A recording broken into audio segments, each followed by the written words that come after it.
Tai grįžtame atgal į mūsų šios dienos pranešimus ir Giedrė Skaisgirytė Kairė kalbės apie sėkmingą įtrauktį ir kaip to pasiekti. Giedrė buvo ir yra mūsų programų vadovė ir skyriaus vadovė, bet projektą dalyvavo kaip mokymų koordinatorė ir lankėsi visose savivaldybėse kartu su kitom kolegom. Tai paprašysiu Giedrę mums papasakot apie įtrauktį dar sykį lietuviškai. Tai laba diena visiems. Malonu šiandien čia su jumis šnekėtis ir dalintis pranešimu šiuo. Apie įtrauktį iš tiesų mes nemažai kalbėjome projekto metu su dalyviais. Tai viena buvo iš temų, kurią analizavome kartu pranešimo metu. Ir šiandien jūs išgirsite labai mažą dalį to, į ką įsigilino dalyviai dalyvaujantis projekte. Ten buvo labai plačiai, tikrai labai daug įvairiausių praktinių pavyzdžių ir praktinių užduočių tos visos veiklos atliekamos, bet tokią esmę pačią pagrindinę stengsiuosi jums šiandieną papasakoti ir pristatyti. Tai iš tikrųjų, prieš pradedant kalbėti apie tuos principus, kurie yra reikalingi, kad įtrauktis būtų sėkminga, pasidalinsiu visiems turbūt žinoma informacija, tačiau vis tiek svarbu, kad iki galo suprastume, kas vis dėlto yra ta įtrauktis, tai kaip jie atrodo ir ką mes galime vadinti įtrauktimi. Tai atskirtis, tai kaip ir visiems turbūt akivaizdu, kad kai žmonės turintys įvairių raidos sutrikimų, negalių, jie tiesiog yra atskiriami ir būna atskirai. Segregacija tai yra tuomet, kai vaikas yra ugdomas 100% laiko specializuotoje jam pritaikytoje aplinkoje. Tai jeigu vaikai lanko specialią ugdymo įstaigą, tai yra, jie yra ugdomi segregacijos modeliu, jeigu vaikai yra ugdomi bendro ugdymo įstaigoje, bet spec klasėje ir ten praleidžia visą laiką, vėlgi tai yra segregacijos modelis. Tuomet integracija dažniausiai turbūt yra maišoma su įtrauktimi. Integracija yra tuomet, kai vaikas dalį laiko praleidžia bendrojo ugdymo aplinkoje, dalį laiko jis praleidžia jam pritaikytoje specializuotoje aplinkoje.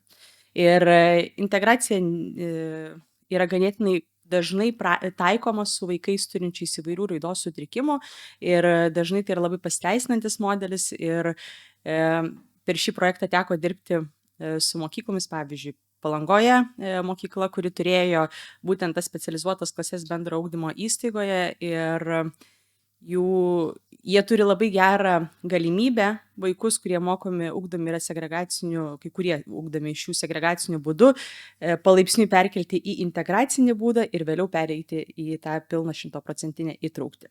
Tai integraciją mes galime laikyti atvejus, kai vaikas, pavyzdžiui, lanko ugdymo įstaigą sutrumpintą dalį laiko ir vėliau pereina dirbti, tarkim, individualiai su specialistais, kurie jau ugdo jo specifinius įgūdžius.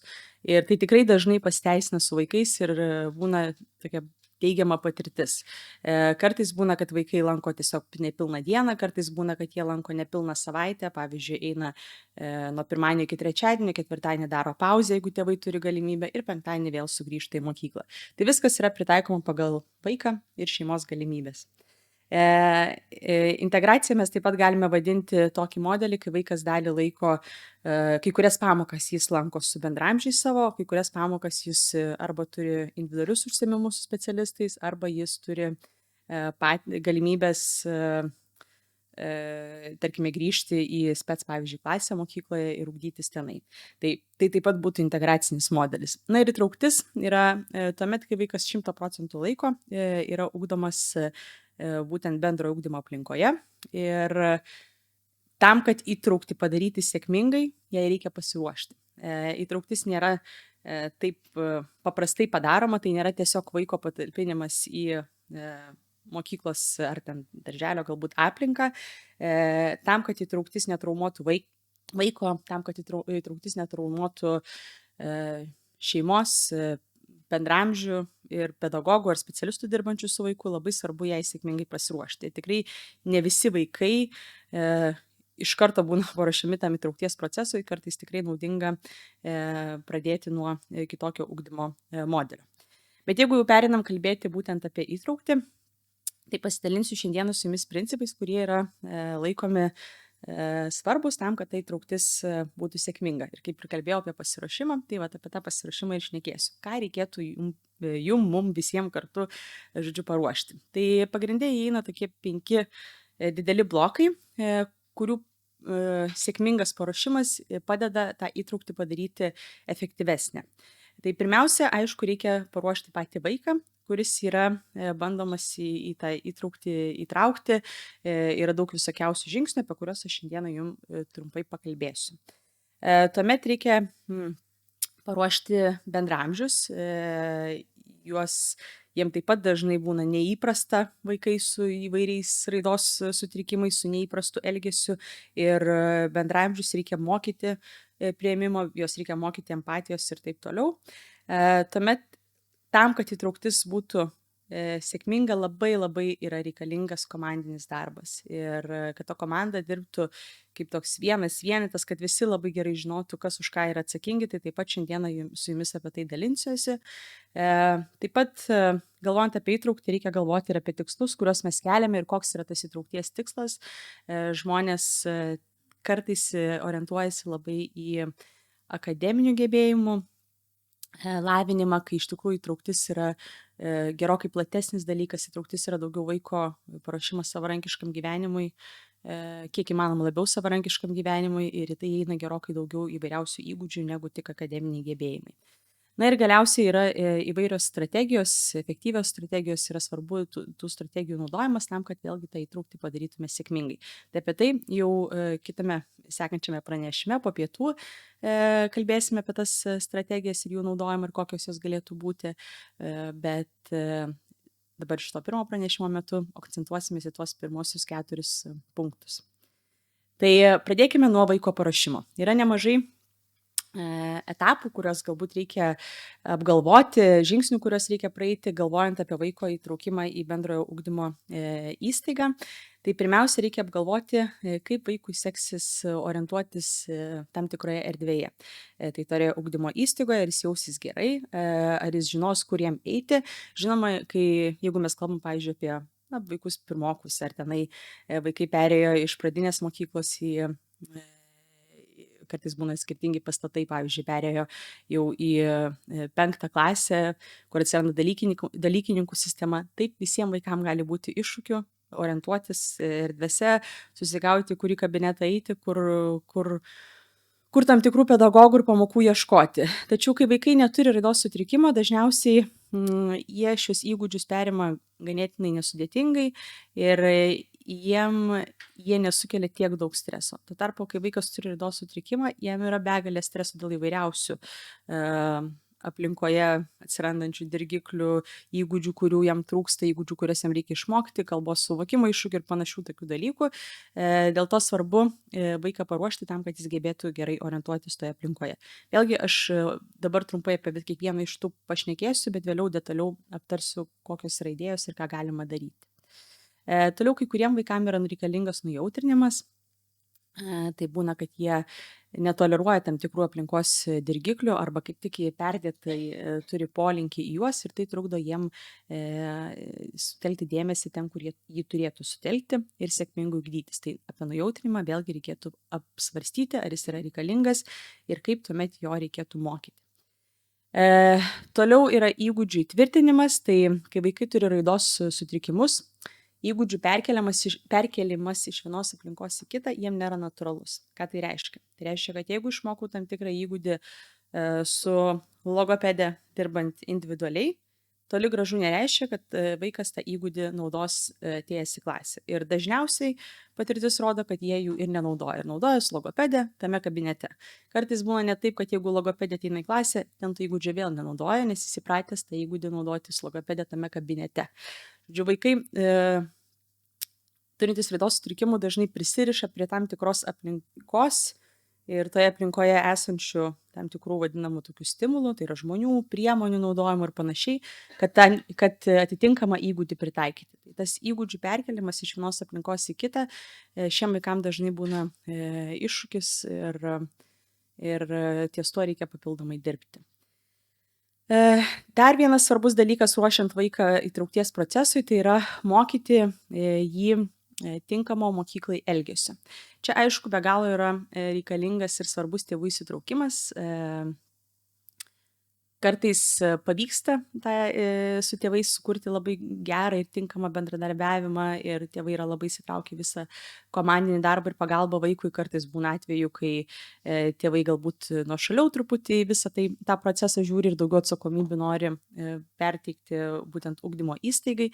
Tai jeigu turite atvejus, kai šeima nėra tokias įsitraukusi mokant tinkamo elgesio mokyklai, tai ugdymo įstaiga taip pat gali jo mokyti. Aišku, čia reikalingi papildomi žmogiškieji ir laiko resursai tą įgūdį, tą elgesį išmokyti, bet man atrodo, mokyklos labai gerai toje vietoje tvarkosi, tikrai kiek teko lankytis ir matyti ir girdėti pavyzdžių, tai pedagogai ir padėjėjai ir visa likusi komanda dirbanti su vaiku, jie tikrai deda nemažai pastangų siekdami to tinkamo elgesio mokymo.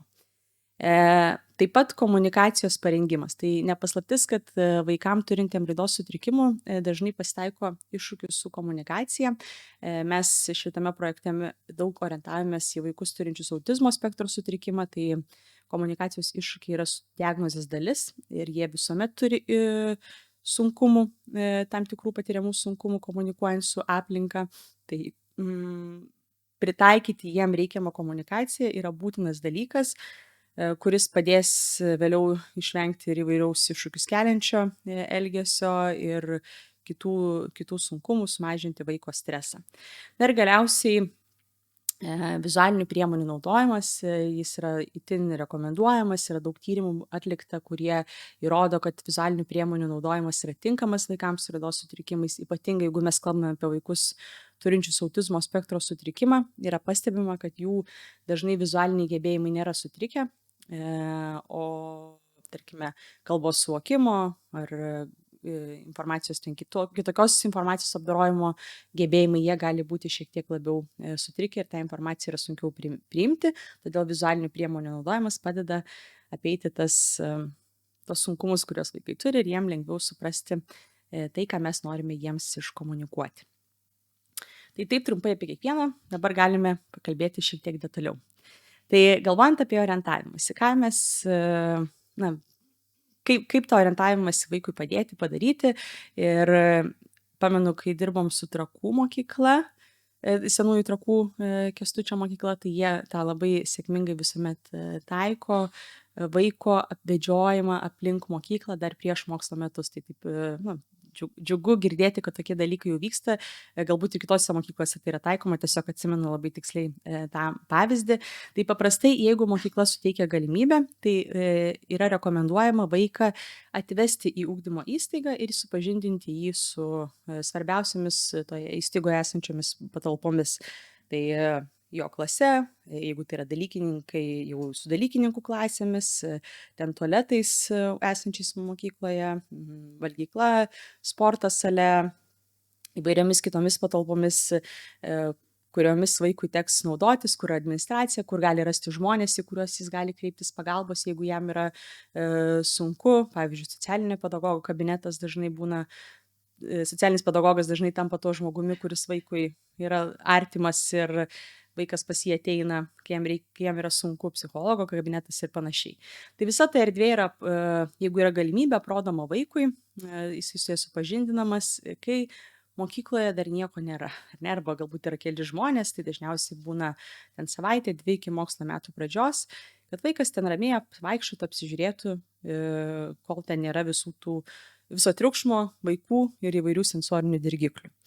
Be viso to vedžiojimo, kas ne visuomet pavyksta, dažnai ten mokykloje remontai įvairūs būna, vyksta iki paskutinės minutės, kartais nėra galimybės dėl įvairiausių priežasčių į mokyklą nuvykti, tai dažnai papildomai naudojamos tiesiog nuotraukos. Jeigu vaikas aplankomas, nuvedamas į mokyklą, taip pat dažnai naudojame nuotraukas, tiesiog nufotografuojame tas svarbiausias vaikui erdves ir jas vėlgi jam tada parodoma, pristatoma. Jeigu vaikas gerai supranta kalbą, jam papasakojama, jeigu vaiko kalbos suvokimas yra sutrikęs, tai tada pasakojama tiek, kiek vaikas galėtų tos informacijos apdoroti ir suprasti. Ir Ir vėlgi tose nuotraukose turėtų atsispindėti tos svarbiausios vaikui mokyklos erdvės. Taip pat dažnai yra klasė nufotografuojama ne tik bendrai, bet ir tam tikros specifinės klasės zonos. Tarkime, vieta, kur jis galės nueiti nurimti, jeigu jam yra poreikis. Vieta, kur tenai bus jo spintelė ir kažkokie jo daiktai. Kur bus jo suolas, jeigu yra priskirtas vienas suolas, nes yra ugdymo įstaigų, kurios keičia sėdėjimo vietas, yra kur vaikui yra priskirta sėdėjimo vieta. Tai vėlgi tokios specifinės zonos vieta, kur yra paliekamos gertuvės. Yra mokyklų, kur per pamoką vaikai turi pasidėti savo telefonus į tam tikrą vietą. Vėlgi, kur tai turėtų būti. Tai tos svarbiausios tokios zonos klasėje vėlgi gali būti nufotografuojamos ir tiesiog paduodamos, žodžiu, vaikui. Taip pat atliekant tą fotografavimą visą, jeigu yra galimybė, rekomenduojama supažindinti iš anksto ir su pedagogais, parodant jų nuotraukas, su kuriais vaikui teks susidurti, kad tas veidas jau nebūtų visiškai jam svetimas, pirmą kartą matomas ir vaikas geriau, saugiau tiesiog jaustųsi. Kai kuriem vaikam padeda vizualų žemėlapiai. Mokyklos, tai čia yra kaip pavyzdė tiesiog mokyklos planas iš viršaus nufotografuotas ir yra pažymėti tam tikri kabinetai, tai tam tikros erdvės, vaikas čia dar papačia yra pasirašęs, ką čia jam kokia spalva reiškia ir kur jis gali lankytis ir ką jisai gali daryti. Tai aišku, ne kiekvienam vaikui toks žemėlapis tiks, bet jeigu vaikas vizualiai yra gabus, jeigu jam būna kartais tų žemėlapių suaugę nelabai supranta, bet vaikui tai yra viskas aišku ir tas vaizdas iš viršaus jam gerokai yra paprasčiau suvokiamas ir padeda tą orientuotis toje erdvėje. Taip pat, ką dar kartais taikome, tai prie tam tikrų kabinetų yra klijuojami simboliai arba nuotraukos, ką jis tame kabinete gali rasti. Ypatingai vėlgi, kai atsiranda nuo 5 klasės dalykininkų sistema, jų gerokai daugiau nei pradinėse klasėse ir vaikui sunkiau galbūt būna susiorientuoti, tai vėlgi gali atsirasti prie kabinetų simboliai nurodantis, ten, kad čia chemija ar nebus laboratorija, pavyzdžiui, ar čia ten matematikos kabinetas, ar čia lietuvių kalbos kabinetas, arba gali būti specialistų nuotraukos, kad vėlgi vaikas galėtų pagal tai atpažinti. Žinoma, jeigu vaikas skaito ir skaitimo įgūdžiai yra geri ir sklandžiai tą daro, tai galima apsiriboti tiesiog užrašais, užrašant, kas tenai bus. Užrašai taip pat yra laikoma vizualinė priemonė, kuri vaikam tinka ir patinka, bet ne visiems tai yra iki galo aišku, dažnai tenka pasitelkti papildomas įvairias vizualinės priemonės. Ir tokie pagrindiniai turbūt pavyzdžiai, kaip ir sakau, projekto metu mes čia pasižiūrėjome daugiau variantų, kaip galima tą orientavimą vaikui padėti ir įvairiausių pavyzdžių, kaip tai praktikoje atrodo, bet turėkite omenyje, kad viską visuomet yra labai svarbu pritaikyti prie vaiko ir jo suvokimo lygio. Galbūt jeigu aš jam paruošiu visą knygą apie mokyklą, jam bus tiesiog per sudėtinga tą daryti. Jeigu aš atspausdinsiu ir paruošiu papirinį variantą, vėlgi jam bus neįdomu, nepatinka. Man tą reikia ten, nežinau, telefone turėti, planšetėje. Gal aš turiu ten per dieną tik po porą nuotraukų vaikui parodyti. Ir čia, aišku, yra svarbu komunikacija išankstinė su tėvais.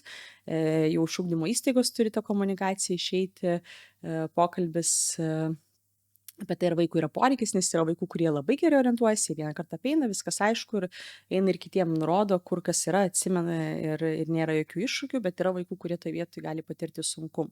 Jeigu dabar prasidėjo mokslo metai, tas orientavimas jis nebuvo paruoštas iš anksto, atrodė, kad nebus, pavyzdžiui, problemos arba ta diskusija su šeima neįvyko ir prasideda mokslo metai ir matot, kad tikrai vaikui yra iššūkis, tai galima tą pradėti ir mokslo metų jau pradžioje. Tiesiog paruošiant tada nuotraukas ir paprašant jau tėvų įsitraukimo papildomai vaikui, supažindinant su tam tikromis erdvėmis.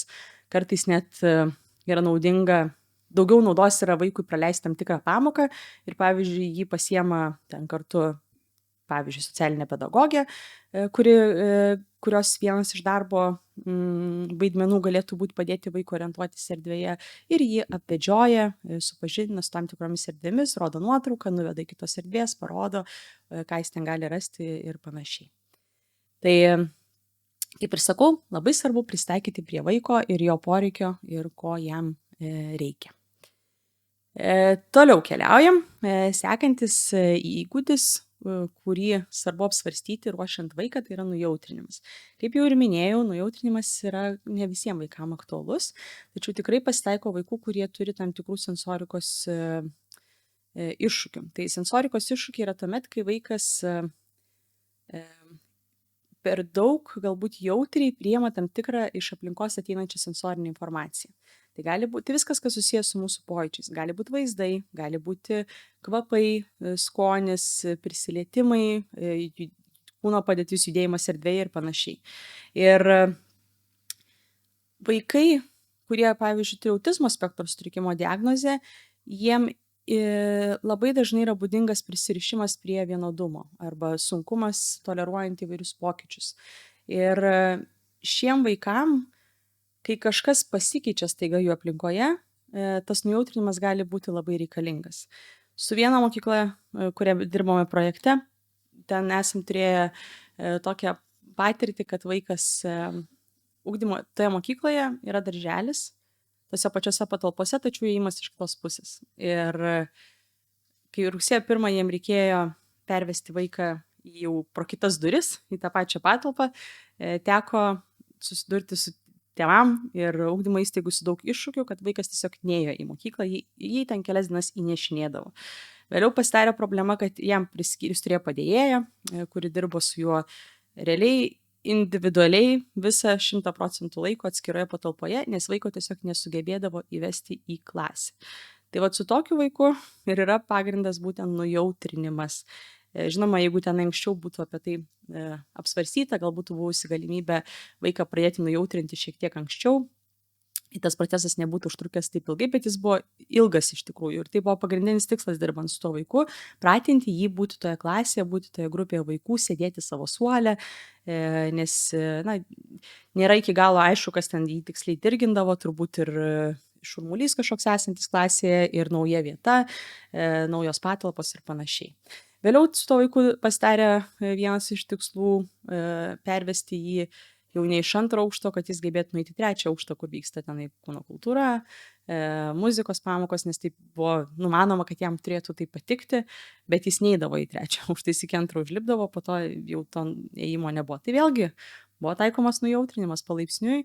O kaip tas nujautrinimas atrodo, tai iš esmės vaikas palaipsniui yra pripratinamas prie tam tikro įgūdžio. Ir kai kalbu palaipsniui, tai reiškia, yra labai labai mažai žingsneliais susidaromas planas, kaip ten pavyzdžiui iš tos patalpos padėjėja tiesiog prieidavo prie durų ir grįždavo atgal į patalpą, pradarydavo duris, grįždavo atgal, išeidavo žingsnį, grįždavo atgal 2 žingsnius ir jis jau buvo išmokęs, kad jis eina išėjęs į dešinę, kur yra tualetas arba valgykla, bet jo klasė yra kairiai pusė. Tai va tas būdavo sukimas į kairę ir taip po keliais žingsneliais, tiesiog fiziškai, tiesioginė to žodžio prasme, vis kelius žingsnelius iš šono paeiti, galiausiai įeiti į klasę, apeiti klasę ir išeiti, atsisėsti, tada padaryti kažkokią labai trumpą jam malonę veiklą, tada ilgesnę veiklą, tada ne tik jam malonę veiklą, bet ir kažką, ką reikia daryti ar ne. Ir taip po truputį tas vaikas yra pripratinamas. Tai čia daug apie tą nujautrinimą neišsiplėsiu, vėlgi projekto metu mes nemažai apie tai šnekėjom ir dalinausi su dalyviais ir planais, ir pavyzdžiais, kaip tie nujautrinimai yra planuojami. Ten yra labai toks sistemiškas vaiko pripratinimas, bet tikrai yra atveju, kai jis yra reikalingas. Dar atvejai, kuomet kartais prireikia nujautrinimo, tai kai vaikas turi tam tikrų manijų arba prisirišęs yra prie tam tikrų ritualų ir tai labai sutraukia visą jo dėmesį ir vaikui yra sudėtinga sutelkti dėmesį tai, ką jis turėtų sutelkti. Tai pedagogą kalbantį ar ne, į kitus vaikus bendraujančius su juo ir vaiką tada reikia palaipsniui nepripratinti prie tam tikro dalyko, o atpratinti. Tas nujautrinimas vyksta iš esmės per pripratinimą nereaguoti į tam tikrus toje aplinkoje esančius dirgiklius. Tai dažniausiai pasitaikantis yra garsai įvairūs, kad vaikus reikia nujautrinti įvairiem garsam. Kartais tai būna dėl sensorikos iššūkių, kad vaikai bijo tam tikrų garsų, bet kartais būna, kad jie labai siekia ir jie labai klausosi tam tikrų garsų. Pavyzdžiui, yra tekę turėti pavyzdžių, kur vaikas tiesiog kiekvieną garselį esantį aplinkoje klausosi, ten, nežinau, kažkas rašo tušinuku, kažkam nukrito, bet būtent per garsus klausosi, atvažiavo išvežti šiukšles, kažkas koridoriumi praėjo ir kiekvienas tas garsas, vaiko dėmesys yra į jį, o ne į tai, ką turi atlikti. Tai va tada irgi tenka palaipsniui vaiką pripratinti prie tų garsų, toleruoti tuos garsus ir tuo metu atlikti tą veiklą, kurią jisai turi atlikti. Taip, tai čia tokie trumpi pavyzdžiai, kaip su tuo nujautrinimu dažniausiai yra dirbama. Toliau keliaujame prie įtvirtinimo. Tai kaip jau čia įvedžiau jūs, kad įtvirtinimas įgūdžių išmoktų nėra natūralus vaikams, kurie turi raidos sutrikimų. Jeigu išmoksta jie tam tikroje aplinkoje tam tikrą įgūdį, nebūtinai jie perkels į kitą aplinką. Tai dabar prie ko dažniausiai vaikai prisiriša? Tai jie dažnai prisiriša prie aplinkos, tai reiškia patalpų, kad ten tą darau, kitoj patalpoje aš to nedarysiu. Jie prisiriša prie žmonių, tai reiškia su to žmogum aš tą darysiu, su to nedarysiu. Šitas turbūt iš mano patirties skaičiau, kad dažniausias išmoksta ir ypatingai jeigu turi kažkokių užsiėmimų su tam tikrais specialistais individualiai arba su kažkurio specialistu turi geresnį ryšį, su padėjėju, pavyzdžiui, turi gerą ryšį, tai dažnai pasitaiko taip, kad su padėjėju kažką daro, atlieka veiklą, padėjėjai išeina, nebedaro nieko, ar ne? Ir tai pedagogam yra didelis iššūkis ir tai aišku, tos padėjėjus reikia bandyti kiek įmanoma labiau atitolinti nuo vaiko, kad jis įprastų tą įgūdį daryti ne tik tai tuomet, kai padėjėjas sėdi šalia, bet ir kai to padėjėjo nėra. Nes kai sėdi šalia, pavyzdžiui, vaikas gali įgūdį atlikti puikiai, savarankiškai, be jokių problemų. Jeigu net pati padėjėja atsistoja, o nors jį yra toje klasėje, vaikas nieko nebedaro, pavyzdžiui. Tai čia yra vienas iš pavyzdžių, kokie dažnai būna iššūkiai su įtvirtinimu, kai vaikas prisiriša prie tam tikro žmogaus. Tada būna, kad prisiriša prie tam tikrų priemonių, tai reiškia, su vienomis priemonėmis daro kažką, su kitomis ne. Pavyzdžiui, su savo rašikliu rašo, pasibaigia kapsulė, neturėjo niekas paskolinti kapsulės, kažkas paskolino naują rašiklį, jau vaikas neberašo, nes šiandien nebe jo rašiklis, nebe tas, nebetinka, ar ten sulūžo plunksna, reikia naujo, mama tokio paties neberado nupirkti, nupirko kitokį, vaikas nebedaro. Tai prie tų priemonių prisirišimas. Gali būti prisirišimas prie pateikimo. Tarkime, turiu vieną tokį atvejį, vienos mergaitės, kuri matematiką, pavyzdžiui, mokant, jeigu jį išmoksta ten aritmetiką 10 ribose tam tikrų būdų, pateikusiai kitokį šiek tiek būdą, jį visiškai nesupranta, jie reikia mokyti iš naujo. Ir išmokai atrodo naują būdą, duodi trečią ir vėl to įtvirtinimo nėra įgūdžio perkelimo, įgūdį išmoksta tam tikrame kontekste, pateikime ir kai tas pateikimas šiek tiek pasikeičia, viskas to įgūdžio tarsi nebelieka. Tai tas įtvirtinimas tada vėlgi tampa tokiu pagrindiniu prioritetu su vaiku. Dar įtvirtinimas dažnai reikalingas, kai vaikas prisiriša prie tam tikrų situacijų, kuomet jisai naudoja tam tikrus įgūdžius. Pavyzdžiui, jeigu man prireikia pagalbos atliekant akademinę veiklą, mane, pavyzdžiui, išmokė, aš galiu pakelti ranką, pasakyti, man reikia pagalbos ir tą įgūdį turiu. Bet jeigu ta situacija pasikeitė, ne akademinę veiklą atliekant, o kitą, pavyzdžiui, veiklą atliekant, tos pagalbos prireikia, būna, kad to įgūdžio vėlgi nebelieka. Tai čia yra dažniausi iššūkiai, kuriuos patiria vaikai, kuriem yra sunku įtvirtinti tam tikrus įgūdžius ir su jais reikia dirbti. Bet kai visą tai įgyvendinam, kai vaikas geba įtvirtinti įgūdį skirtingose aplinkose, su skirtingais žmonėm, pateikimų, skirtingų priemonėmis, situacijomis ir panašiai, tada dar reikia apžvelgti įvairius aspektus, tokius kaip kiek vaikas ilgai gali tą įgūdį daryti. Ar jis gebės paprašyti galbūt pagalbos vieną kartą, bet jeigu jam nežinau, duos mokytoja veiklą, kurios yra nauja, jis visai nesuprato, kaip ją atlikti ir remtis kiekvienu, ten imkim matematikos aritmetiką, ar ten lietuvių kalboje ten įrašyti arba raidę, arba ilgą, arba trumpąją, jis ten visai nesupranta ir remtis kiekvienu žodžiu vis reikia kelti ranką. Jis gali tą padaryti 2 kartus, 3 kartus, bet ir jis galės ties visais 10 pakelti tą ranką. Nes yra vaikų, kuriems tai yra iššūkis. Jie gali įgūdį pritaikyti šiek tiek, bet ilgesnį laiką jau yra sudėtinga. Jeigu vaikas išmoksta skaityti, ar jis ten gebės perskaityti sakinį 2, ar jis gebės perskaityti visą pastraipą, tokio tam tikro ilgio tekstą. Kaip jiems seksis susidoroti su aplinkos blaškikliais? Būna, kad vaikai atlieka tam tikrą įgūdį puikiai, jeigu nėra aplinkui kitų žmonių. bet jeigu yra kiti žmonės arba didesnė grupė žmonių, gal jeigu yra aplinkui 2-3 vaikai, nes tai, pavyzdžiui, dirba logopedė individualiai pasiemus mažą grupelę vaikų. Tas įgūdis puikus ir logopedė gali ateiti į klasę ir įtraukti ir mokytojų, ir kitus žmonės, ir kitas priemonės ir viską jis padaro, jeigu yra maža grupelė vaikų. Daugiau vaikų, viskas, dėmesio vaikas nebeišlaiko, pradeda blaškytis. Ta aplinkoje vėlgi tie patys dirgikliai įvairūs, kurie daro įtaką vaiko dėmesio koncentracijai, triukšmas, paros laikas, ar ne, į vakarą labiau pavargęs. Šiandien davė valgyti tokį maistą, kurio vaikas nemėgsta. Pavyzdžiui, buvo grikių šiandien virė. Vaikas negali pakęsti grikių kvapą, jis net nėjo į valgyklą ir jis liko nevalgęs ir jisai alkanas būdamas nebegeba tam tikrų įgūdžių pritaikyti. Tai vėlgi dažnai pasitaiko, kad tam tikrų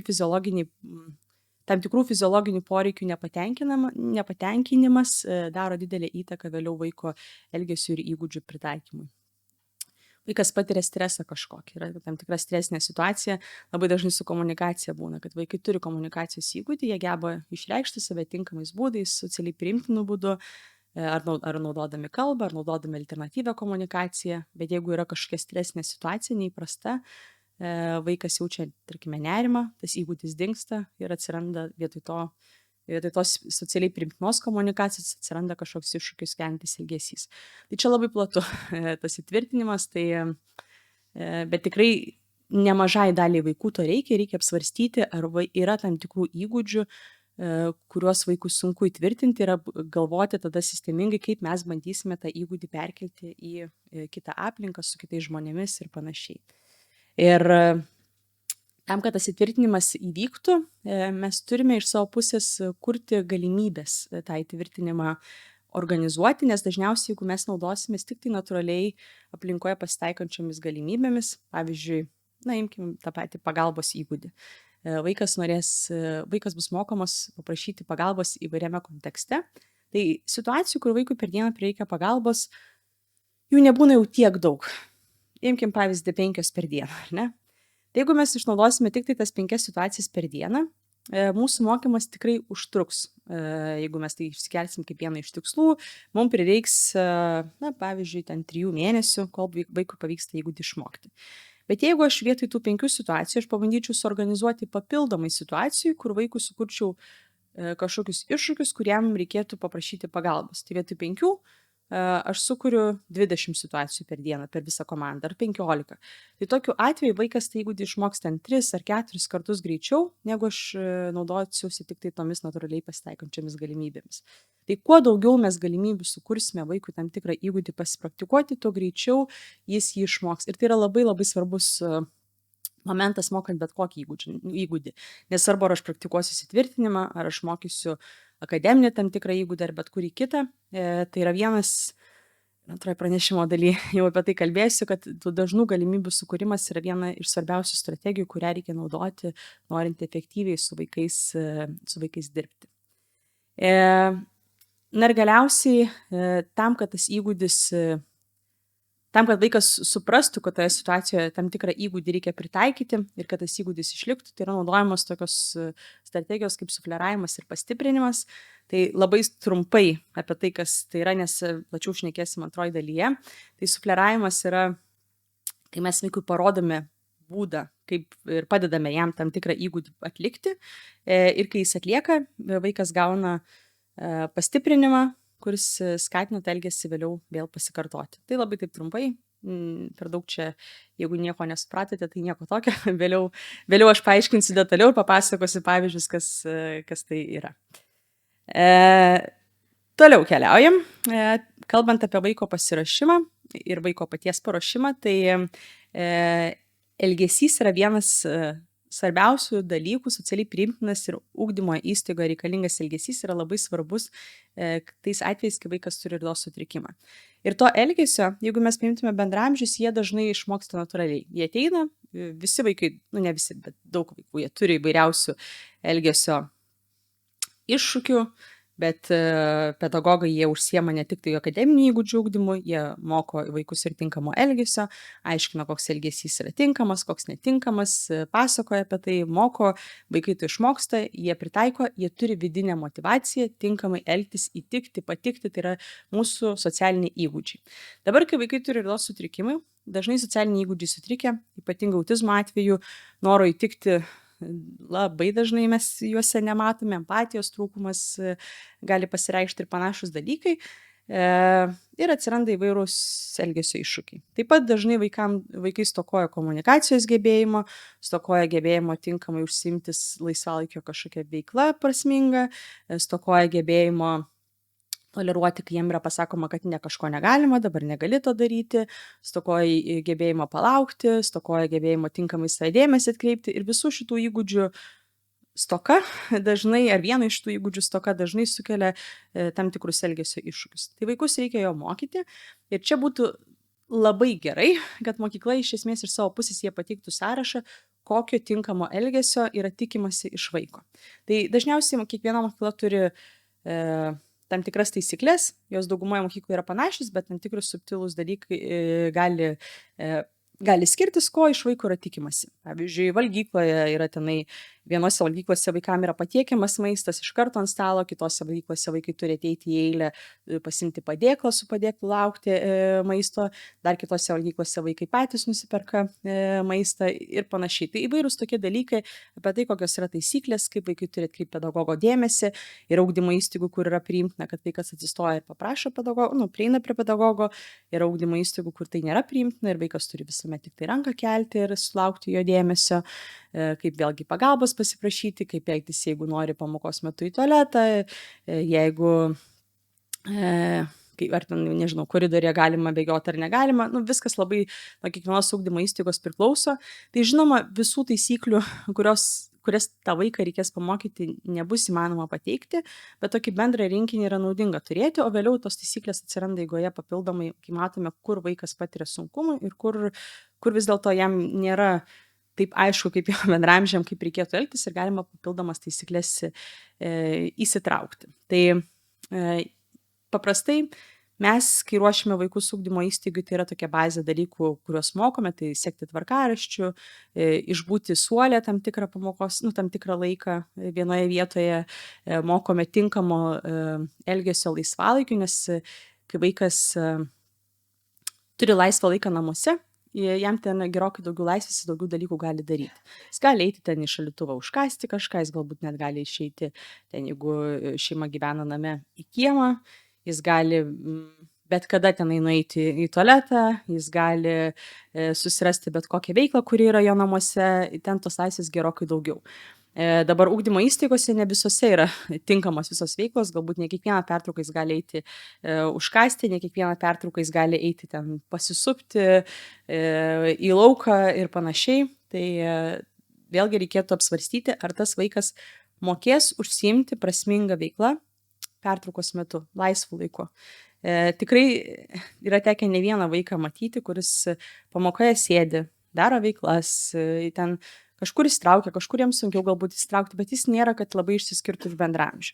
Ir tada ateina pertrauka, padėję galbūt, jeigu buvo išėję pas kitą vaiką, gal jos nebuvo, bet tai yra nestruktūruotas laikas ir tada pamatai, tiesiog atrodo ant kaktos jau parašytas raidos sutrikimas vaiko, nes iš karto jis labai pasimato, kadangi vaikas neturi įgūdžių užsiimti kažkokią prasmingą veiklą toje ugdymo aplinkoje ir dažniausiai tada, kas pasireiškia, tai kažkokie elgesio iššūkiai, dažnai savistimuliacija įvairi, ten koks nors stereotipinių ar garsų leidimas, ar judesiai, manijos vaiko pasimato įvairios ir panašus tokie dalykai.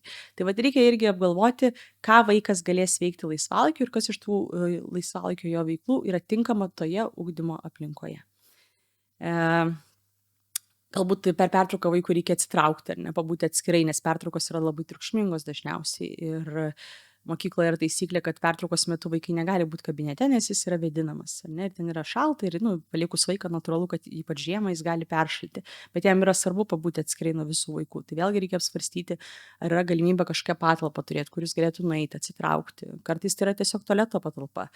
Bet vėlgi, ar jis ten turės pakankamai privatumo. Visus tos dalykus reikia dažnais atvejais aptarti ir nuspręsti ruošiant vaiką. Ir turi vykti tas sistemiškas tų taisyklių laikymosi mokymas. Yra nuostabu, kai tėvai yra įsitraukę į tą visą mokymą ir kai dažnai aš rekomenduoju ugdymo įstaigom tas taisyklės pateikti ten jau, kai turi sąrašą vaikų, kurie lankys jų mokyklą kitais metais ir pateikėt iš karto ir taisyklės, galbūt idėjas, kaip galima tų taisyklių mokyti, bet jeigu tokios galimybės nėra, dažnai tenka rugsėjo mėnesį jau visiems rankovės pasiraitoti ir visai komandai dirbti ir vaiką tų taisyklių mokyti.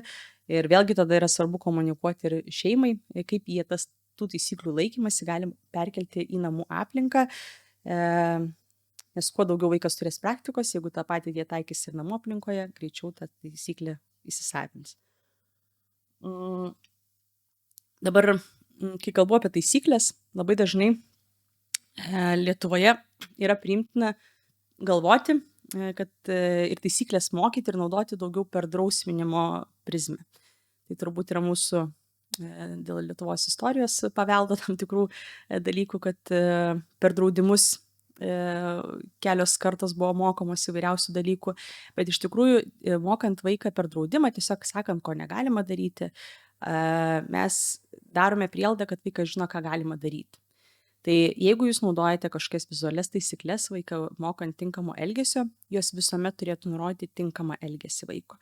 Tai gali nurodyti taisyklę ir elgesį, kurio negalima daryti, pavyzdžiui, kad reikia nebėgioti, bet vietoj to aš turiu nurodyti, kad klasėje reikia vaikščioti. Nes jeigu aš nurodysiu tik tai, kad reikia nebėgioti, tai vaikas gerai nebėgiosiu, o tai ką daryti vietoj to, jis nežino. Dažniausiai bėgioja dėl to, kad nežino, ką daryti vietoj to. Taip pat yra kategorija vaikų, kurie padarys viską iš eilės, ką mato. Nebėgioti, tai tada pabėgios, parodys, kad negalima bėgioti ir tada pavaikščios. Ne? Būna vaikų, kurie siekdami dėmesio padarys specialiai, ko negalima. Padarys, ko negalima, tas lauks komentaro, padarys, ką galima. Dar ką labai svarbu suprasti, mokant bet kokio elgesio, mes turime elgesį mokyti prieš pasireiškiant kažkokiam netinkamam elgesiui. Ką turime minėti? Kad jeigu mes vaiką mokysime, imkime tą patį bėgiojimo pavyzdį. Kiekvieną kartą, kai jis pradeda bėgioti, aš prieinu prie jo ir parodau, kad žiūrėk, reikia vaikščioti klasėje. Vaikas išmoks, kad tam, kad jis vaikščiotų, jis pirmiausia turi pabėgioti, kažkas turi ateiti jam parodyti, ką reikia daryti ir tada jis tą darys. Atrodo, mums gal kodėl jis taip turėtų sugalvoti, bet vaikų, ypač jeigu kalbam apie autizmo spektro sutrikimą, smegenys taip veikia, jie prisiriša prie tam tikrų šablonų, kaip viskas vyksta. Ir vaiko galvoje susiformuoja tokia formulė. Aš padarau, ką negalima, man pasako, ką galima, tada padarau, ką galima. Tai dirbant su bet kokio elgesio mokymu, nesvarbu, čia taisyklės mokykloje, čia įgūdžio mokymas, mums yra labai svarbu užbėgti įvykiam už akių ir tiesiog toje situacijoje, kur žinome, kad vaikas, tarkime, pertrauka ir žinau, kad jis pradeda, tarkime, bėgioti. Ir tos pertraukos metu, dar prieš pradant jam bėgioti, aš tą prieinu ir jam jau rodau tą taisyklę, kad žiūrėk, reikės dabar vaikščioti. Ir tada, kai vaikas tą įgūdį iš karto padaro, nedaręs to netinkamo elgesio, aš jau galiu jį pastiprinti, apdovanoti ten ir skatinti tą elgesį išlikti. Tai čia truputį tokios gilesnės teorijos jums apie tą taisyklių mokymą, bet čia yra toks labai dažnas žmonių klaidingas įsitikinimas, kaip tos taisyklės turėtų būti mokomos, dažniausiai turbūt dėl to, kad mūsų daugumos patirtis yra tokia, kad mes buvom mokomi per drausminimą. Ir mes išmokom. Bet kai vaikai turi raidos sutrikimą, jų tas išmokimas ir būdas, kaip jie išmoksta, yra visai kitoks negu žmonių, kurie yra tipinės raidos, dėl to mums tenka truputį keisti tas metodikas ir kitaip tam tikrus dalykus pritaikyti. Tai tiek turbūt trumpai apie to tinkamo elgesio mokymą. Tai jis nėra savaime suprantamas vaikams turintiem raidos sutrikimų. Dažnai vaikai su raidos sutrikimais jo neišmoksta tiesiog stebėdami aplinką ir kitus, kaip tai daro dažnais atvejais jų bendraamžiai. Dažnai jiem neužtenka kelių pakartojimų, ką tam tikroje situacijoje reikia daryti, reikia gerokai daugiau praktikos galimybių ir visa tai vėlgi įeina į vaiko paruošimą. Toliau, kalbant apie vaiko paruošimą, tai yra komunikacijos rengimas. Tai kaip ir sakiau ne kartą jau dabar šiandieną, kad vaikams dažnai pasireiškia įvairių komunikacijos iššūkių. Ir yra Yra atvejų, kai vaikai kalba, bet, kaip ir sakiau, stresinėse situacijose tos komunikacijos nepritaiko. Yra atvejų, kai vaikų kalba yra sutrikusi, jie ten kalba nedaug arba ten nesupranta visko, ko mes sakome. Tai visam tam padėti vaikui ar ne apeiti tiem iššūkiam reikalinga papildoma komunikacija. Dažniausiai su vaikais yra naudojama įvairia alternatyvi komunikacija, tai yra įvairios vizualinės priemonės, dažniausiai kas yra naudojama tai yra simboliai, nuotraukos ar kažkokios elektroninės komunikacijos priemonės, kuriuose yra sukeltos simboliai, juose sukelti simboliai. Kartais būna, kad vaikai gali rašyti ir jie rašydami rašymą gali naudoti kaip alternatyvią komunikaciją.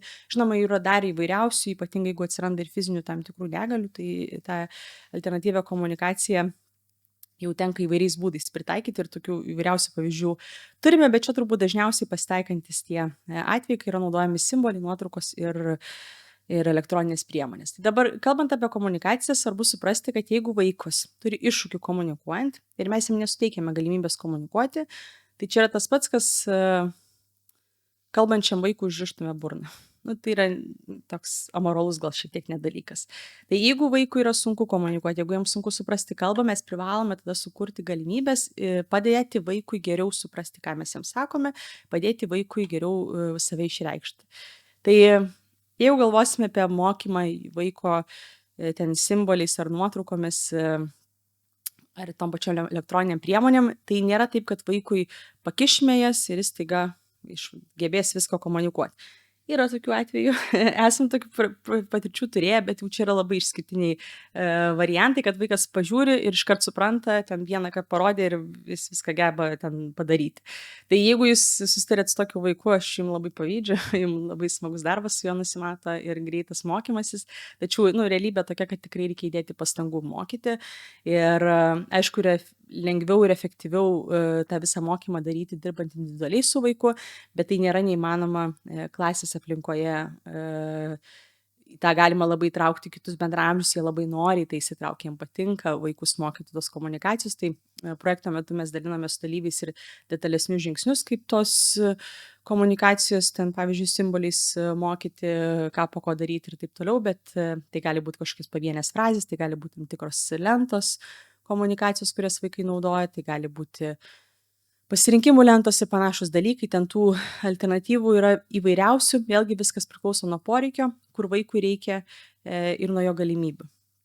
Vienas vaikas gebės naudoti ant komunikacijų 4 žodžius, kitas vaikas gebės naudoti 104 žodžius, tai viskas labai nuo vaiko priklauso. Dabar jeigu vaikas sunkiai supranta, ką jūs sakote, tai vėlgi mes savo komunikaciją su vaiku turime irgi paremti alternatyvią komunikaciją, tai pavyzdžiui, aš sakydama vaikų instrukciją, papildomai tą instrukciją pavyzdžiui, nurodau simbolius, jeigu jis tos simbolius supranta. Tai vėlgi projekto metu apie tai buvo nemažai ir pavyzdžių rodoma ir diskutuojama, kaip tą efektyviai padaryti.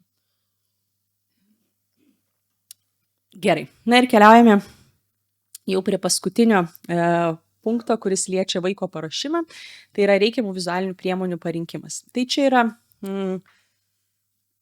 nežinau, galėtume 3 valandas apie tai turbūt šnekėti. Apie tas vizualinės priemonės, jų yra begalės ir nėra vienų teisingų priemonių, jos vėlgi visos turi būti pritaikomas pagal kiekvieną vaiką, jo galimybės, jo poreikį ir jūsų poreikį ir galimybės. Į tą irgi labai svarbu atsižvelgti, nes aš, kai tenka, tarkime, konsultuoti klases ar ugdymo įstaigas ir kai ateini, tu ten gali prigalvoti begalės įvairiausių vizualinių priemonių, kurios būtų naudingos ir tinkamos, bet tu matai, kad pedagogas dirba klasėje vienas, neturi padėjėjo, yra 30 vaikų, yra 5 vaikai su elgesio iššūkiais, yra dar 2 vaikai su diagnozuotais raidos sutrikimais, o tu jam ten dar nori įkišti 5 dalykus, ką jis papildomai turi daryti. Tai nėra realistiška. Tada reikia atsirinkti tai, kas šiuo metu yra labiausiai reikalinga ir efektyviausia ir kaip tas problemas galima spręsti.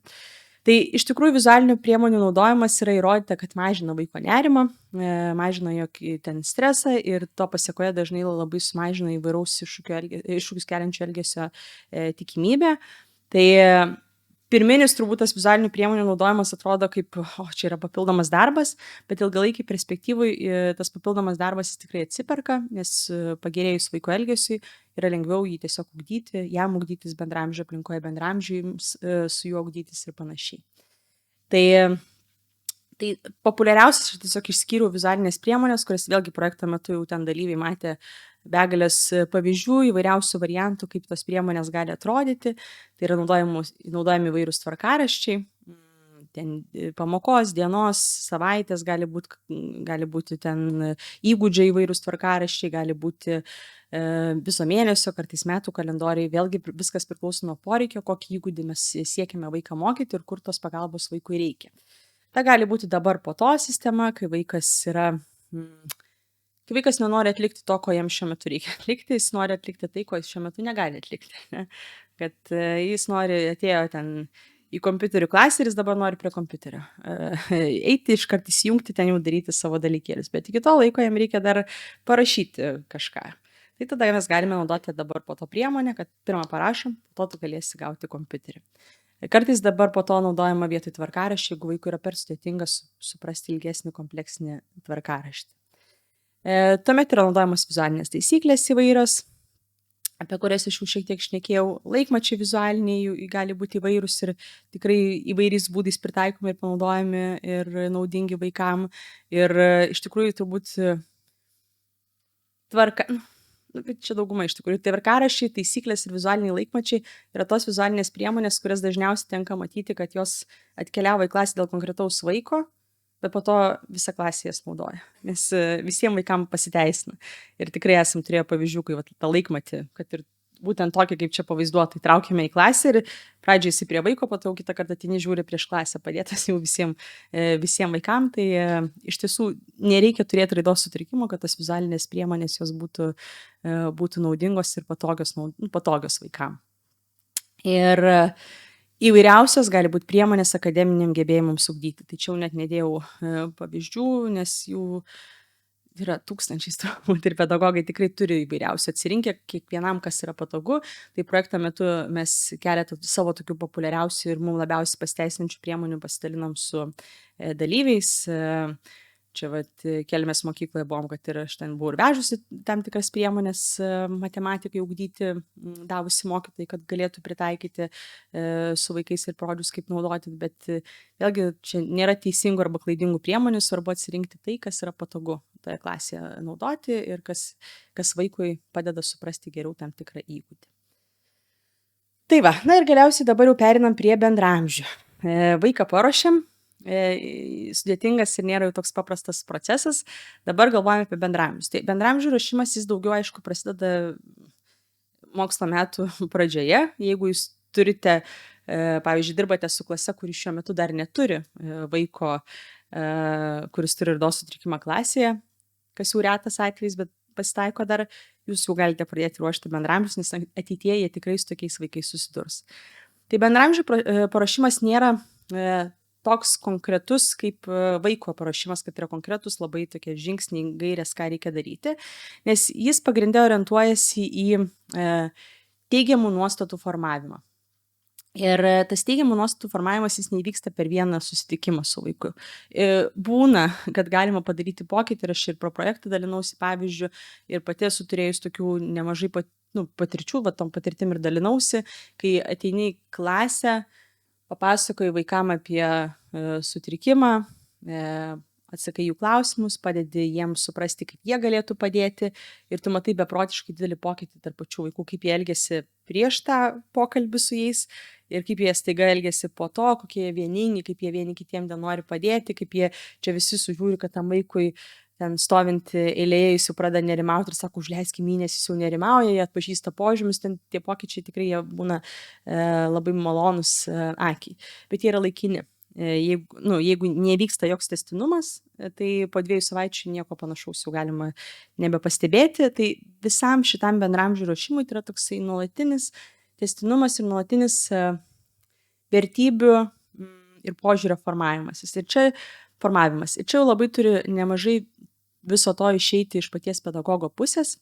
Jis turi rodyti labai gerą pavyzdį ir modeliuoti reakcijas į tam tikrą elgesį. Pavyzdžiui, jeigu vaikas kažkaip keistai elgesi, netinkamai elgesi, pedagogo reakcijos į tam tikrą elgesį, jos vaikams patiems suformuoja jų požiūrį. Jie mato, kad pedagogas išlieko ramus, vaikas ten, nežinau, padarė klaidą, pedagogas jam parodė, kad jis padarė klaidą, jis pradėjo rėkti. Užsikimšo ausis ir ten rėkia, ne, labai garsiai. Na, vaikam natūralu keista, ne, visi atsisuko, sužiūro, išsigando galbūt šiek tiek. Ir jeigu pedagogas, natūralu, kad ir gali išsigąsti, jis nesitikėjo, niekas neįspėjo, kad gali būti tokia reakcija, bet čia jau yra svarbu dirbti pačiam su savo tom emocijų išraiška ir stengtis neparodyti, kad ir to išgąsčio ir tiesiog sureaguoti ramiai, kad taip, tu nusiminiai, bet nieko tokio. Visi mes darom klaidų, ar ne? Galbūt jeigu matome vaikų išsprogusi sakyti, kad jam reikia laiko nurimti, dabar padarykime kažką savarankiško, nukreipti vaikus. Ir per kelis tokius kartus tas vaikų požiūris susiformuoja ir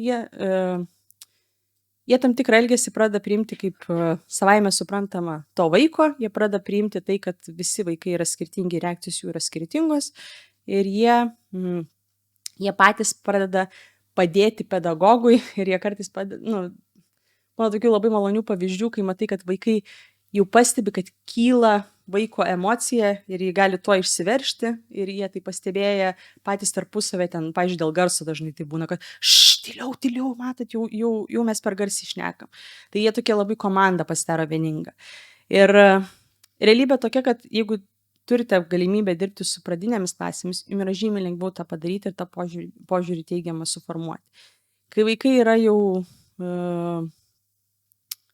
pagrindinėje mokykloje, ten, paimkim, 5-okai, 7-okai, 8-okai turbūt yra pati sunkiausia grupė dirbti su šita grupė vaikų, nes jie jau turi atsinešę tam tikras nuostatas ir jas keisti yra ganėtinai sunku, bet tai nėra neįmanoma. Tiesiog reikia įdėti į toje vietoje daugiau pastangų. Vėliau jau vaikai, kai tampa vyresni, jau ta vėlesnė tokia paauglystė, tai atsiranda geresnis jų sąmoningumas, suvokimas ten 15-16 metų ir vėliau. Ir jie jau pradeda labiau pagalvoti apie savo elgesį kito žmogaus atžvilgiu, kaip aš toje vietoje jaučiuosi, ką aš daryčiau. Ir vėlgi tas sąmoningumas jisai gerėja ir tos pagalbos ir tolerancijos atsiranda gerokai daugiau. Tai su pradinukais yra malonumas dirbti šitais įgūdžiais, vėlesnėse klasėse šiek tiek yra sunkiau, bet tai nėra, kaip ir sakau, neįmanomas dalykas. Ir čia yra labai gera pagalba klasiai, pedagogui, jeigu įsitraukia papildomai kiti specialistai dirbantis mokykloje, psichologas, socialinis pedagogas, kartais ir gali būti ir specpedagogas, ateidami ir kalbėdami su vaikais apie priėmimą, apie dabar yra populiarus terminas neuroįvairovė, ar ne, apie mūsų neuroįvairovę ir kodėl jinai yra reikalinga. Mokyklose yra labai naudinga šnekėti apie vairius sutrikimus ir žmonės ir apie tai kalbėti iš teigiamų dalykų. Jeigu mes kalbam apie autizmą, aš visuomet rekomenduoju ugdymo įstaigoms šnekėti apie žmonės, pavyzdžiui, ten per chemijos pamoką šnekėti apie chemikus pasaulyje labai žinomus, kur yra žinoma, kad jie tikėtina, jog turėjo autizmo diagnozę. Yra fizikų labai daug žinomų, muzikų, dailininkų, ten, jeigu tai yra toks teatro būrelis aktorių, yra rašytojų per lietuvių kalbą ir panašiai, per istoriją yra daugybė istorinių asmenybių, kurie yra žinoma, kad turėjo autizmo spektro sutrikimą ir juos dalintis kaip tais teigiamais pavyzdžiais. Tai vėlgi, kai vaikai vėliau išgirsta galbūt apie savo bendramžio diagnozę arba pamato, kad ir tas vaikas tą turi, tai gal pirminė reakcija yra, kad kažkas šis taim yra kitaip, bet tuo pačiu atsiranda ir asociacija. Bet palauk, ir Elonas Muskas turi autizmą, bet jis čia, nežinau, visai Ukrainai internetą davė per karą, kurio nebeliko, ar ten ir Bilas Geitsas ir Steve'as Jobsas ir tie visi tokie vaikam dievukai atsiranda tame autizmo kontekste ir tas autizmas nebeatrodo toksai baisus ir pavojingas. Bet tai, kaip ir sakau, nėra vieno susitikimo klausimas, čia yra visų metų darbas ir kartais ilgesnio periodo, nuolatos vis kartoti ir klasėje daugiausiai galima pagalbos toj vietoj padėti bendramžius ruošiant, tiesiog rodant ir modeliuojant tinkamą reakciją į pavyzdžius įvairius ir kai vaikai tinkamai elgiasi ir tinkamai reaguoja į tą vaiką turintį raidos sutrikimą, vėlgi juos už tai pastiprinti, už jų bandymą įtraukti, juos pagirti, galbūt kažką kito papildomo suteikti, tai yra labai svarbu. Ir kai kuriais atvejais yra įvardinama vaikams bendramžiams diagnozė, kai kuriais ne, tai čia jau ne jums, iš esmės ne mokyklos bendruomeniai tai nuspręsti, gali mokyklos bendruomenė teikti rekomendacijas, bet tai yra tėvų sprendimas, ar diagnozę pasidalinti su vaikais ar ne. Dažnai, jeigu vaikas yra neturintis intelekto sutrikimo, dažnai yra rekomendacija vis dėlto iki paauglystės bent jau patį vaiką supažindinti su savo sutrikimu, nes paauglystė yra tas laikas, kai formuojasi žmogaus identitetas, jis bando suprasti, kas jis toks yra, prie ko jis čia šitame pasaulyje tinka, ir jeigu jis nežino, kad jis turi sutrikimą, dažniausiai ateina suvokimas visi normalūs, aš ne. Ir daug žmonių suaugusių apie tai kalba, ir dažniausiai po to suvokimo ateina depresija. Tai norint to išvengti, yra svarbu vaikui tinkamai pristatyti apie jo sutrikimą, kad jis žinotų, kodėl tam tikri dalykai jam yra iššūkis, kas kitiem nėra iššūkis, ir kodėl tam tikri dalykai jam galbūt yra gerokai lengviau negu kitiem, kad tai yra būtent dėl to sutrikimų. Bet labai svarbu, kad kalbant su vaiku apie sutrikimą, kad jis nesutapatintų save 100% tik tai su to sutrikimu, kad jis nėra, jeigu kalbam dabar apie autizmą, jis nėra autizmas. Jis yra žmogus, kuris turi autizmą, bet jis yra vis tiek tas, ten, imkim, Jonas, ar ne? Tai jis yra ta asmenybė Jono, kuri papildomai dar turi tą sutrikimą, kuris daro įtaką jo elgesiui, suvokimui, pojūčiams ir panašiems dalykams, bet jis nėra tik tai vien tas sutrikimas. Tai vaikas svarbu supažindinti iki to laiko, o sakau, su bendraamžiais kartais, jeigu jie yra gerai ruošiami, kartais užtenka jiem to žinojimo, kad tiesiog yra visokiausių žmonių, ir ta neuroįvairovė yra labai labai plati, ir mes tokia visuomenė gyvenam, ir kuo toliau, to įvairesnių žmonių atsiras, ir ta tolerancija visuomenės vis labiau plėsis. Tai kartais to užtenka, kartais vis dėlto yra nusprendžiama, kad yra naudinga įvardinti sutrikimą, bet vaikai turi turėti gerą suvokimą ir teigiamą požiūrį į tam tikrą sutrikimą, kad jiem tai būtų informuojama. Lietuvoje bendrai taip pažiūrėjus, tai aišku, tas požiūris yra toksai ganėtinai dar ribotas ir nėra labai atviras, bet jis palaipsniui keičiasi, tas yra džiugu, ir tikėkime, kad ir toliau į tą pusę visi judėsime. Būna atveju, kad vaikų požiūris būna gerokai lankstesnis negu tėvų, ir jie po to savo tėvus šviečia. Ir tėvų galbūt pirmosios reakcijos būna išgąstis, o vaikai sako, mama, nebijok, čia jis taip daro, nes mes čia triukšmavom, bet jis to nurims, mes biškai tyliau turim kalbėti. Ir čia reali istorija. Ir mama atėjo po to dėkoti mokyklos administracijai, kad kaip smagu, kad mano vaikas mane ugdo ir mano toleranciją gerina, kurios galbūt man stinga.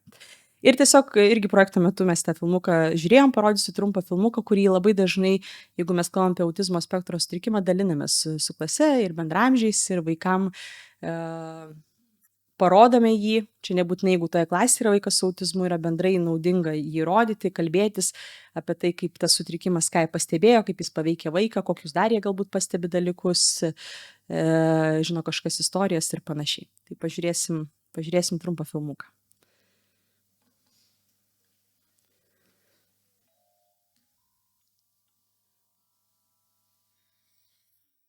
Mes visi esame skirtingi. Ir tai yra nuostabu. Kai kurios skirtumus lengva pastebėti, kaip ūgis, šukuosena, akių spalva ir taip toliau. Kiti skirtumai yra nematomi. Koks mūsų mėgstamiausias maistas, baimės ar ypatingi gebėjimai. Skiriamės ir tuo, kaip matom pasaulį. Pavyzdžiui, ką matote šitame paveikslėlyje? Daugelis žmonių mato antį, bet kai kurie iš jūsų gali matyti triušį. Abu matymai teisingi. Šis piešinio triukas parodo, kaip skirtingai veikia žmonių smegenys. Smegenys yra tavo kūno kompiuteris. Kiekvieno iš mūsų jis yra vis kitoks ir lemia, kaip mes mokomės. Štai kodėl esame gabūs skirtingiems dalykams. Ką jaučiame, dėl to mes patiriame skirtingas emocijas. Ir kaip mes bendraujame. Kartais smegenys veikia šiek tiek kitaip, ir tai paveikia jusles bei būdą, kaip mes suprantame situacijas ir santykius. Tai vadinama autizmu. Daug žmonių yra autistiški, tad greičiausiai jau pažįsti ką nors, kas yra autistas. Ir dėl šios priežasties yra naudinga šį tą sužinoti apie autizmą. Ypatinga autistiškų smegenų sąranga kartais suteikia žmogui galimybės lengvai įveikti užduotis, kurios daugeliui yra sudėtingos - matematikoje, piešime ar muzikoje. Taip pat nutinka ir priešingai. Tie dalykai, kurie mums atrodo labai paprasti, jiems gali būti neįtikėtinai sudėtingi. Na, pavyzdžiui, susirasti draugų. Mūsų pojūčiai be perstojo siunčia smegenims informaciją apie aplinką ir kitus žmonės. Tačiau jeigu smegenų ir pojūčių ryšys nėra sklandus, smegenys per daug apkraunamos ir sutrinka, paveikdamos tai, kaip asmuo mato pasaulį. Įsivaizduokite, kad einate gatve.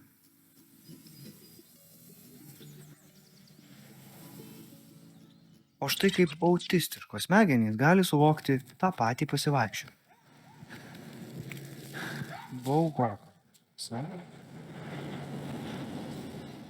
Deja, daugeliu atveju žmogus negali pasakyti, kaip jis jaučiasi.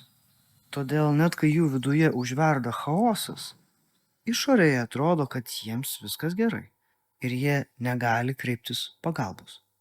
Mes visi susikūrėme būdų, kaip nusiraminti nepatogiose situacijose. Mes galim nukreipti žvilgsnį, apkabinti save, kramtyti nagus, prikąsti lūpą ir panašiai. Lygiai taip pat autistai susikūrė būdų, kurie jiems padeda išgyventi įtampos akimirkas. Tie veiksmai gali atrodyti neįprasti, bet tai tiesiog būdai nusiraminti. Kai tai nutinka, dažniausiai tai reiškia, kad jiems iškilo kažkoks tai sunkumas. Ir geriausia iš mūsų pusės būtų nepabloginti situacijos pykčiu, ignoravimu ar pašiepimu. Atminkite, vien tai, jog PlayStation nenuskaito Xbox'o žaidimo, dar nereiškia, kad konsolė yra sugedusi. Žmonėms autistams reikia draugų, kurie norėtų paskirti laiko tam, kad juos pažintų. Gera komunikacija ir kantrybė praverstų visiems. Autistiški žmonės nėra sergantys ar prastesni, jie tiesiog unikaliai suvokia pasaulį.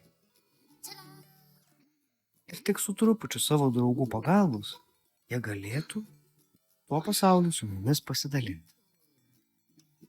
Autizmas gali atverti duris nuostabiems dalykams.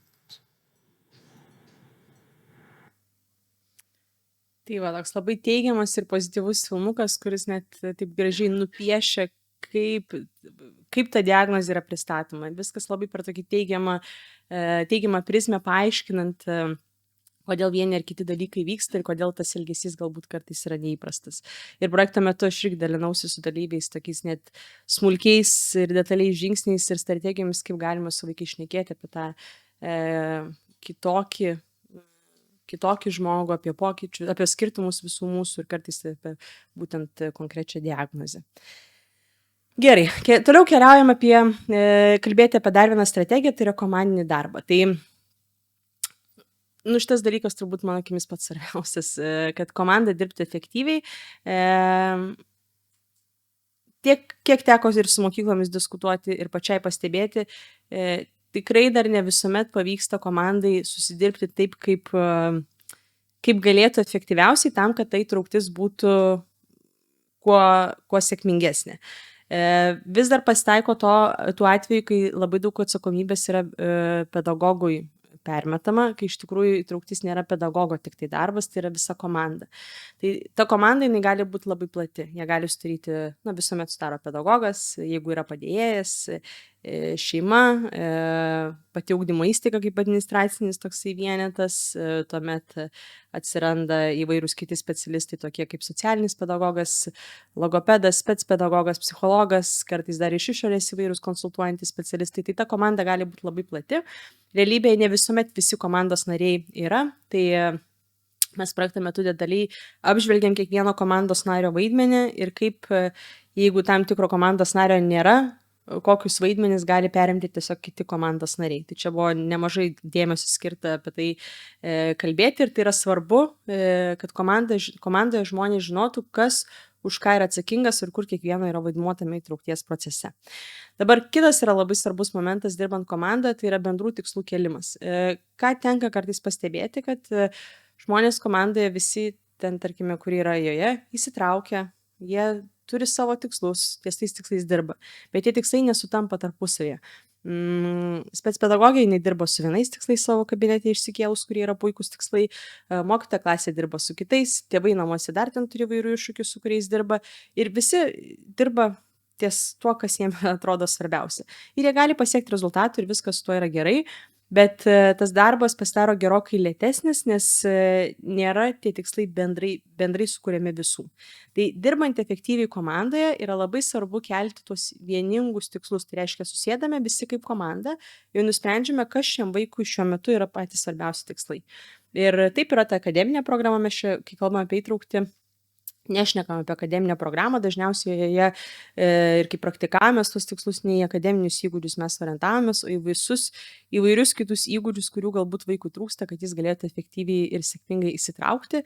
Tai ir labai svarbu, kad komanda kartu nusistatytų, išsikelia tikslus, pavyzdžiui, vieną konkretų tikslą, nusistato strategijas, kaip bandys tą tikslą įgyvendinti, kartu kuria planą, kartu susitinka po kurio laiko, tie reguliarūs susitikimai yra labai svarbus, vėl žiūri, kas pavyko, kas nepavyko, ir tarp tų reguliarių susitikimų yra reikalingas tarpinis komunikacijos būdas, jį irgi yra svarbu pasiruošti, ir projekto metu mes skiriam laiko irgi tai aptarti ir dalinausi pavyzdžiais, kokia ta komunikacija galėtų būti. Bet tai yra svarbu tam, kad komanda dirbtų efektyviai ir kad tie visi iššūkiai būtų sprendžiami bendrai.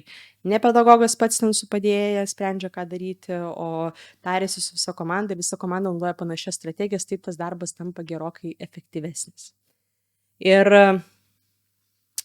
su komandos efektyviu darbu labai glaudžiai susijęs yra ir tinkamų tikslų kėlimas.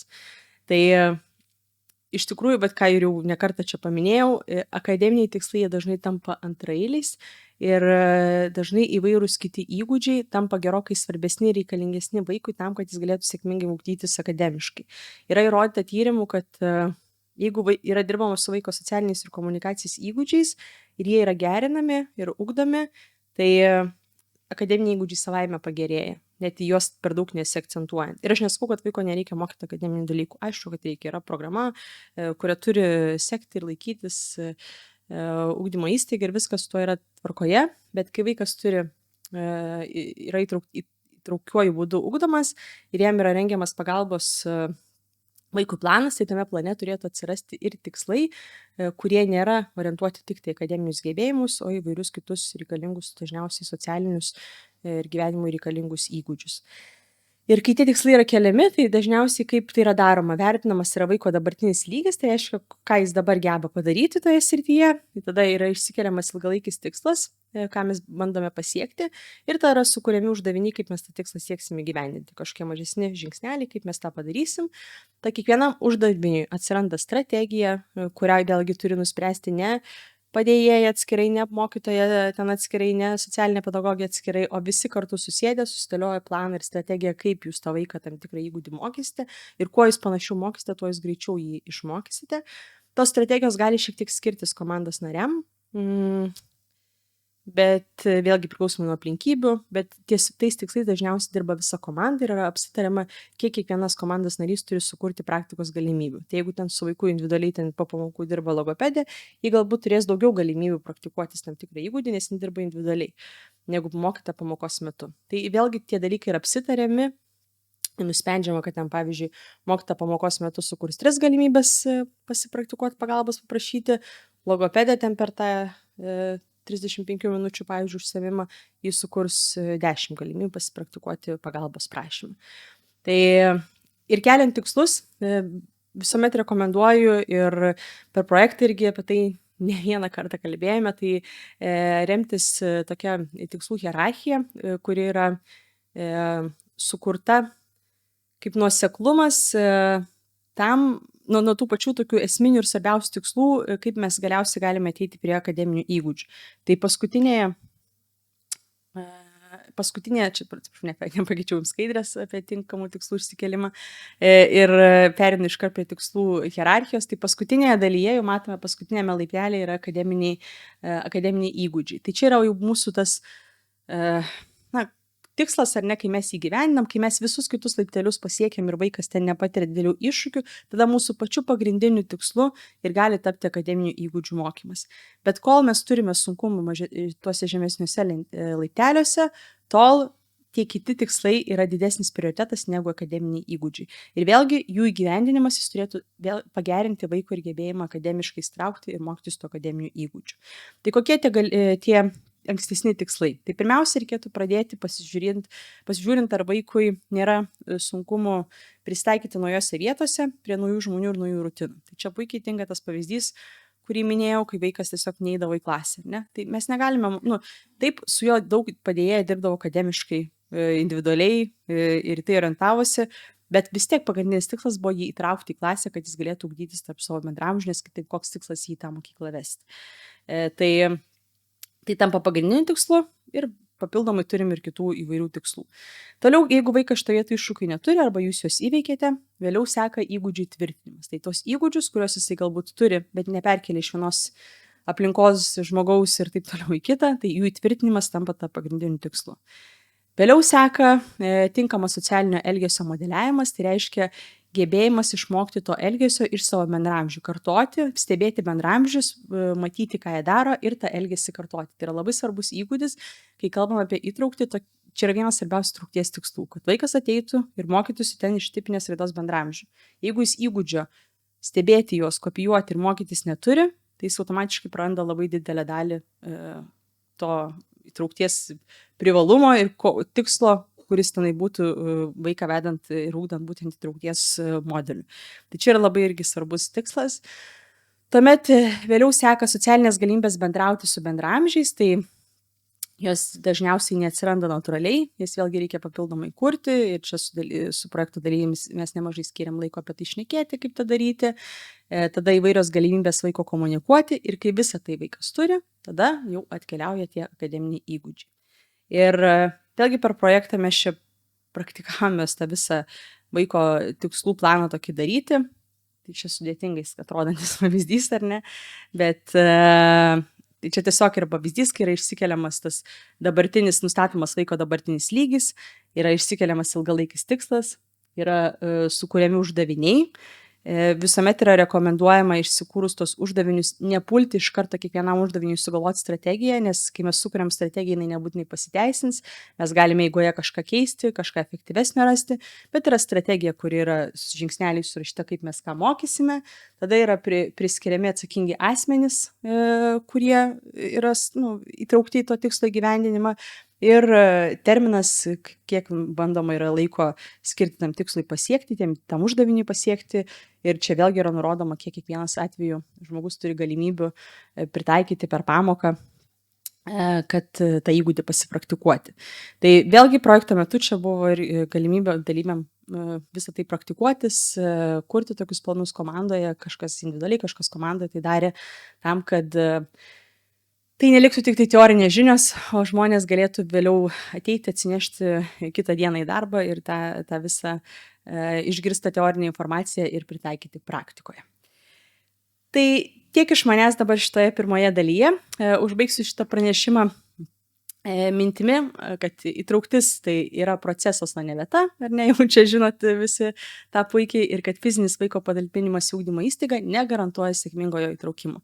Tai labai svarbu tuo požiūriu ir vadovautis, kai mes galvojame apie įtraukti. Ne, kad aš vaiką tiesiog patalpinsiu ir bus kaip bus ir čia dabar jau kapanojamės visi, o mes turime vis dėlto galvoti apie tai kaip apie procesą ir apie tam tikrus veiksmus, kuriuos mes turime atlikti ne apie vietą, o apie visą tą planavimą ir veiksmų įgyvendinimą. Tai tokia mintis iš mano pusės. Dabar dar galime šiek tiek skirti kelias minutes klausimams prieš pietų pertrauką.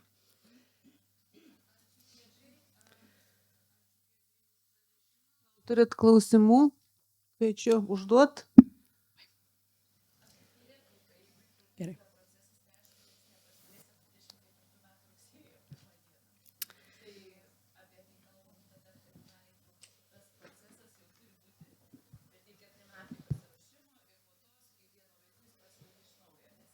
Naujo pažįstam. Tai gal jau nebekartosiu. Aš pakartosiu jūsų komentarą. Tai čia tiem, kas žiūri ir negirdėjo per nuotolį, tai buvo komentaras, kad įtrauktis, kadangi yra procesas, tai jis neprasidės 24 metais ir čia reikia ilgesnio pasiruošimo ir su kiekvienu vaiku tas pasiruošimas prasideda iš naujo. Tai iš tikrųjų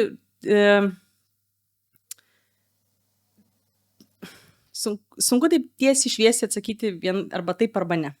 Labai viskas priklauso nuo kiekvieno individualaus atvejo ir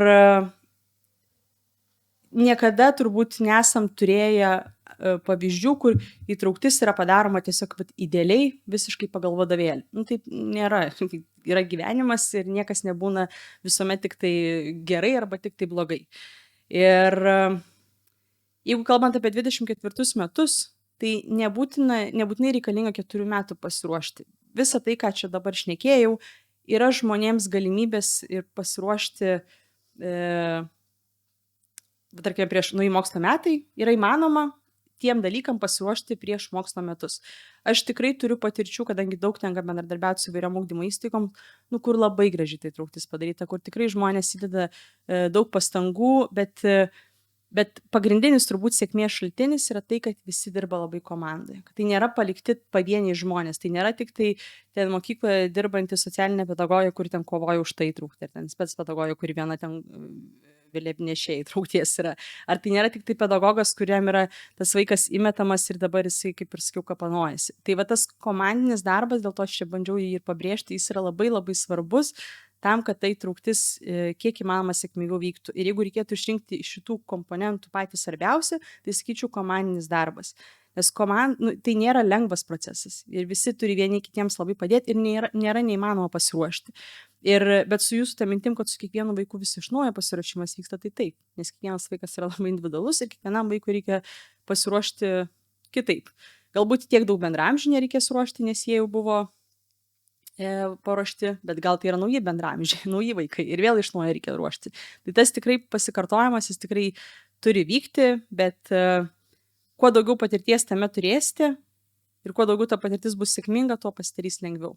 Jeigu turėsite daug neigiamas patirties, bus labai sudėtinga, nes tiesiog natūraliai susiformuos jūsų neigiamas nuostatos, išgąstis bus, baimė ir jeigu dabar baisu, nebijokit prašyti pagalbos. Ne tai, kad nebijokit privalomas prašyti, nes tenka tikrai matyti atveju, kai pedagogai neturėjo pakankamai pagalbos ir jų labai tokios neigiamos nuostatos susiformavo dėl savaime suprantamų priežasčių, kai tos pagalbos neturėjo. Tai norisi, kad tų tokių neigiamų patirčių būtų kuo mažiau ir kad žmonės tikrai turėtų tą pagalbą, turėtų žinias, turėtų įgūdžius, kaip tam vaikui padėti ir turėtų tą visą kolektyvą, nes čia nėra vieno žmogaus darbas. Tai yra, kaip yra tas pasakymas, kad reikia viso kaimo užauginti vieną vaiką. Tai įtraukčiai irgi reikia viso kaimo.